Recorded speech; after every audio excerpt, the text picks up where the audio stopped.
أعوذ بالله من الشيطان الرجيم بسم الله الرحمن الرحيم اللهم صل على سيدنا مولانا محمد وعلى آله وصحبه وبارك وسلم. Assalamu alaikum, dear viewers. Welcome to day 11 of our 12 Days of Rabiul Awwal programs. In these programs, we have reflected on and celebrated the greatest of Allah's blessings, the Holy Prophet sallallahu alaihi wasallam. Allah Almighty Himself has instructed in Surah Ad-Duha, Ayat 11, and proclaim well the bounties of your Lord. For the Ummah, there is no greater bounty than that of the Holy Prophet sallallahu alaihi wasallam. He is a blessing and mercy for this world and the next. And holding mawlids is a proclamation of our gratefulness for this blessing. Again in Surah Yunus, ayat 58, Allah states, all this is due to the bounty and mercy of Allah bestowed upon you through raising Muhammad sallallahu alaihi wasallam as the exalted messenger. So the Muslims should rejoice over it. This is far better than all the affluence and wealth that they have amassed. Again in this ayat, we are told to rejoice at the bounty and mercy of Allah, the greatest of which is the Holy Prophet sallallahu alaihi wasallam. And again in Surah Ibrahim, ayat 5, Allah speaks of the days of Allah and remind them of the days of Allah. Surely there are signs in it for those who are highly steadfast and deeply grateful. All days belong to Allah, but certain days carry more weight than other days and are more significant than other days. In this ayat, Allah Almighty calls on Hazrat Musa alayhi salam to remember the day that his ummah was granted relief from Fir'aun. For Rasulullah sallallahu alayhi wasallam's ummah, his birth is the most significant of all days and should be remembered. I would like to invite Sister Laiba to commence today's program with a recitation of the Holy Quran. Sister Laiba. أعوذ بالله من الشيطان الرجيم بسم الله الرحمن الرحيم لا أقسم بهذا البلد وأنت حل بهذا البلد ووالد وما ولد لقد خلقنا الإنسان في كبد أيحسب أن لن يقدر عليه أحد يقول أهلكت مالا لبدا أيحسب أن لم يراه أحد ألم نجعل له عينين ولسانا وشفتين وهديناه النجدين فلاقتحم العقبة وما أدراك ما العقبة فك رقبة أو إطعام في يوم ذي مسغبة يتيما ذا مقربة أو مسكينا ذا متربة ثم كان من الذين آمنوا وتواصوا بالصبر وتواصوا بالمرحمة أولئك أصحاب الميمنة والذين كفروا بآياتنا هم أصحاب المشأمة عليهم نار مؤصدة صدق الله العظيم. Jazakallah, Sister Laiba, for your recitation. May it be a source of guidance and mercy for us all. In each of our programs, we've been asking you a quiz question, and those who send in an answer to all 11 questions will be entered in a draw with a chance to win a Quranic encyclopedia set compiled by Shaykh al-Islam Dr. Muhammad Darul Qadri. Today's question is, on which day of the week did the Holy Prophet ﷺ arrive in Medina after his migration? On which day of the week did the Holy Prophet ﷺ arrive in Medina after his migration? Huzur Akram ﷺ hijrat karke kis din Medina Munawwara pahunche? Please send your answers name and town to the WhatsApp number shown on the screen. Throughout the ages, Muslims have expressed their love for the Holy Prophet ﷺ through poetry and naat. And to continue this tradition, I would like to invite Sister Aisha, who will recite several naats in honor of Rasulullah ﷺ. Allahumma salli ala Sayyidina wa Maulana Muhammadin. Allahumma salli ala Sayyidina wa Maulana Muhammadin wa alihi wa sahbihi wa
دلوں سے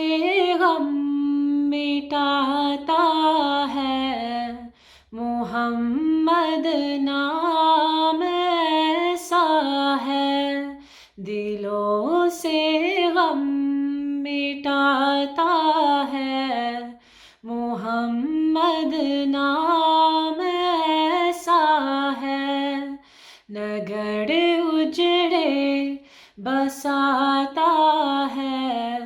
محمد نام ایسا ہے، نگر اجڑے بساتا ہے محمد نام ایسا ہے، انہی کے نام سے پائی فقیروں نے شہنشاہی، انہی کے نام سے پائی فقیروں نے شہنشاہی، خدا سے بھی ملاتا ہے محمد نام ایسا ہے، خدا سے بھی ملاتا ہے محمد نام ایسا ہے، دلوں سے غم مٹاتا ہے محمد نام ایسا ہے، نگر اجڑے بساتا ہے محمد نام ایسا ہے، درودوں کی مہک سے محفل آباد رہتی ہے، درودوں کی مہک سے محفل آباد رہتی ہے، میری نعتیں سجاتا ہے محمد نام ایسا ہے، میری نعتیں سجاتا ہے محمد نام ایسا ہے، دلوں سے غم مٹاتا ہے محمد نام ایسا ہے، نگر اجڑے بساتا ہے محمد نام ایسا ہے، محبت کے کمل کھلتے ہیں ان کو یاد کرنے سے، محبت کے کمل کھلتے ہیں ان کو یاد کرنے سے، بڑی خوشبوئیں لاتا ہے محمد نام ایسا ہے، بڑی خوشبوئیں لاتا ہے محمد نام ایسا ہے، دلوں سے غم مٹاتا ہے محمد نام ایسا ہے، نگر اجڑے بساتا ہے محمد نام ایسا ہے، مدد حاصل ہے مجھ کو ہر گھڑی شاہ مدینہ کی، مدد حاصل ہے مجھ کو ہر گھڑی شاہ مدینہ کی، میری بگڑی بناتا ہے محمد نام ایسا ہے، میری بگڑی بناتا ہے محمد نام ایسا ہے، دلوں سے غم مٹاتا ہے محمد نام ایسا ہے، نگر اجڑے بساتا ہے محمد نام ایسا ہے، مولایا صلی وسلم دائما ابدا على حبيبك خير الخلق كلهم، مولایا صلی وسلم دائما ابدا على حبيبك خير الخلق كلهم،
شہر طیبہ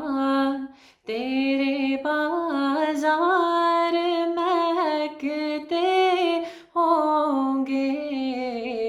تیری گلیوں سے جو سرکار گزرتے ہوں گے، شہر طیبہ۔ حسن کامل سے کوئی نظر ہٹائے کیسے، حسن کامل سے کوئی نظر ہٹائے کیسے، دیکھنے والے انہیں دیکھتے رہتے ہوں گے، دیکھنے والے انہیں دیکھتے رہتے ہوں گے، شہر طیبہ تیرے بازار مہکتے ہوں گے، تیری گلیوں سے جو سرکار گزرتے ہوں گے، شہر طیبہ۔ مسکرا کر وہ کوئی بات جو کرتے ہوں گے، مسکرا کر وہ کوئی بات جو کرتے ہوں گے، خوشبوئیں پھیلتی اور رنگ نکھرتے ہوں گے، خوشبوئیں پھیلتی اور رنگ نکھرتے ہوں گے، شہر طیبہ تیرے بازار مہکتے ہوں گے، تیری گلیوں سے جو سرکار گزرتے ہوں گے، شہر طیبہ۔ ان کے تلووں کی چمک دیکھنے والی ہوگی، ان کے تلووں کی چمک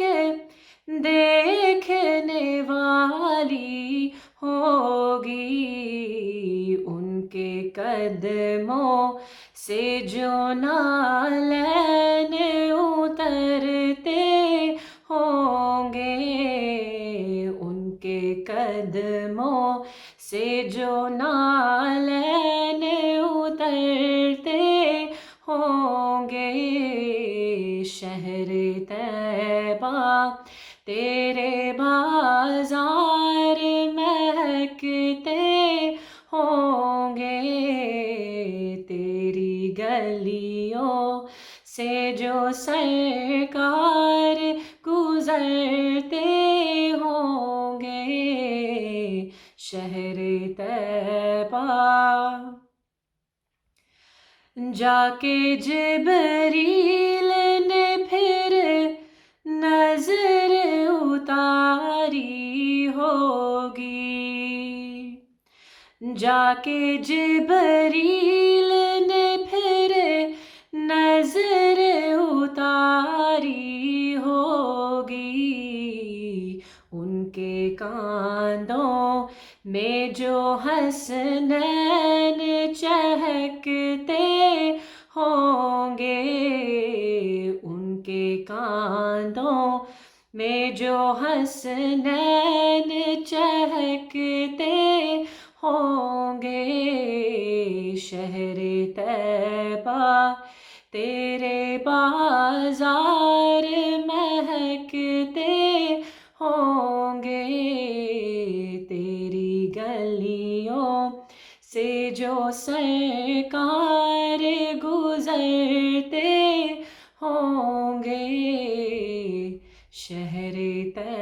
مرحبا نصیب چمکے ہے فرشیوں کے نصیب چمکے ہے فرشیوں کے کہ عرش کے چاند آ رہے ہیں جھلک سے جن کی فلک ہے روشن جھلک سے جن کی فلک ہے روشن وہ شمس تشریف لا رہے ہیں مرحبا یا مصطفیٰ مرحبا یا مصطفیٰ مرحبا یا مصطفیٰ مرحبا یا مصطفیٰ مرحبا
Jazakallah, Sister Aisha. MashaAllah, you were a delight to listen to. We're all familiar with the story of the young boy who accepted Islam in his dying breaths. He would bring the Holy Prophet ﷺ water for his ablution and was granted heaven by Allah, not for his salah or fasting or for any other act of worship, but only for his love of Rasulullah ﷺ. Alongside the love of the Holy Prophet, we must be mindful of respecting him ﷺ. So may I now ask Sister Faiza Qadri to enlighten us on her thoughts on the manners and etiquettes to be practiced in regards to the Holy Prophet sallallahu alaihi wasallam.